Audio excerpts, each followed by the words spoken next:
Na verdade, Ubatuba, eu acho que não existe uma inspiração maior do que a nossa própria cidade. Qualquer lugar que você anda aqui, a riqueza é tão grande, tanto na parte da fauna, da flora, como também na cultura caiçara.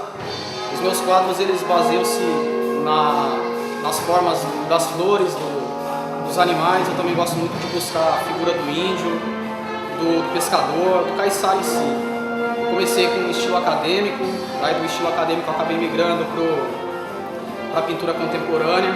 Bom, o estilo acadêmico é, assim, uma maneira simples de se falar, é a pintura retratada, você pintar aquilo que você vê, tentando buscar da melhor maneira possível a realidade. A pintura contemporânea é você pegar o tema e criar um estilo em cima dela, é brincar, é vetorizar, é você criar imagens.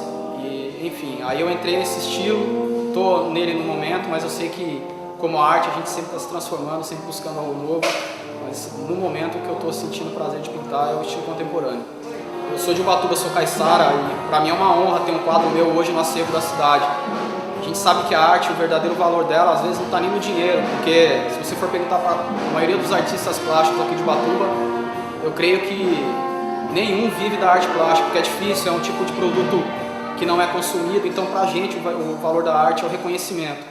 E você ser reconhecido na sua cidade, ter um trabalho seu guardado no acervo do município e saber que um dia os seus netos, as outras gerações poderão ver um trabalho seu, eu acho que não tem preço que pague. Então tem que parabenizar a iniciativa da Fundarte, do presidente, de todo o seu grupo de trabalho, de ter alimentado essa ideia, colocado em prática. Você pode ter certeza que eu, assim como todos os artistas, estão muito felizes, principalmente sendo aqui de Ubatuba.